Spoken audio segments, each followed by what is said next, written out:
السلام عليكم ورحمة الله وبركاته. soo dhawaada walaalayaal macaan. waa video cusub oo ku saabsan sida loo dhaqo dharka caadadka ah ama dharka iskuulka ku aadan caruurta. waxaan ku shubayaa oomadan oo maxaan ku dhahaa oo loogu talagalay dharka lagu dhaqo, carfisana way noqonaysaa, oomana way noqonaysaa.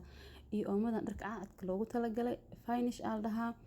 marka hadaa hore isticmaalaysid waa taqaadiyaad aqoonina waa tan maanta baro. laba qaando oomadan aan ku shubaa haduu ila yiraahdo. haddana waxaan gelinaa dharkii. marka dharka aan geliyo waan ku xirayaa, waxaan u saarayaa lambarka loogu talagalay in lagu dhaqo. marka hal saac aan ku xiraa, laakiin high speed waa yareenayaa, waxa ka dhigaa 40 si dharka uusan u jajabin. hadhow marka waan jafayaa, wax yar feerayana dhag ku siinaa. maasha Allah, dharka kaal arag noqonaa. carfisadii hadda ku darayaa. marka carfisada aan ku daro maxaan ku dhahaa, maasha Allah, dharka wuxuu noqonayaa caraf nadiif inaba caadi ma ahan. insha Allah maxaan ku dhahaa, dharka haddii asaan u dhaqdid wasaqna ma yeelanayo, caraf miiran uu noqonayaa, wax kale ma u baahnaa ku dhahay. maasha Allah, maalintaas guriga dhan wuxuu noqonayaa maasha Allah caraf oo madiya ka soo carfayso. marka hadda wuu dhaqmay aad uu nadiif u yahay dharkii.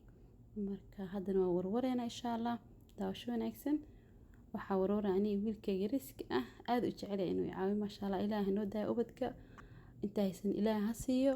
marka caruurta la sheekaysta hooy macaan kaali caawi dheh. marka cunto karinaysid cunug bumar maxaan ku dhahaa kaali jikada ila gal ku dheh, ama hawshan kaali ila qabo, ama aad waxba qabanaynin buuc kaali i sheekade. cunugu wuxuu banaa inuu wax walba ku sheeko ama kula sheekaysto. maxaan ku dhahaa saaxiib koowaad uu ka dhigto.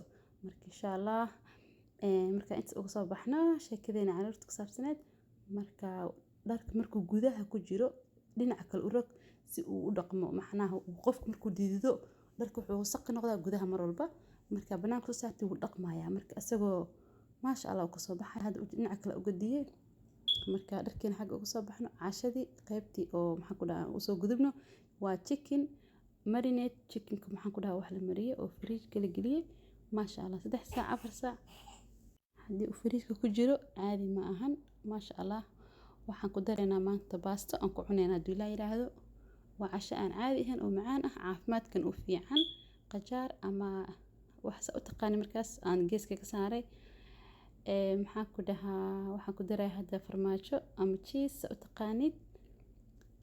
macaan waa cheese-kan baastada lagu talagalay in lagu darsado. marka insha Allah adigana ku darso haddii aad insha Allah hore u taqaan waa taqadaad aqoon insha Allah ku darso ka heli doontaa.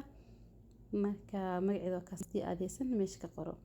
maraqeena u soo gudbinaa maraq aan caadi ahayn ama soup sube sida u taqaanid. aan ka sameynaa vegetable oo fresh ah iyo maxaa dhihi jiray coconut milk, ginger, waa sinjibiil iyo basasha cad ah. marka waan soo jarjaray. waxaan kale ku daray karooto meedii tusiniin karaal noqda karoota ku jirto.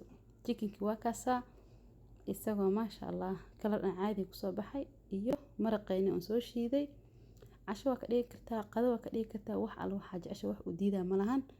maxaan ku sidiisa ku cuni kartaa ama ku cabbi kartaa. haddaad rooti ku darsan kartaa. marka aad mahadsantihiin, daawasho wanaagsan. walaal macaan, subscribe and share videoga. salaamu calaykum waraxmatullahi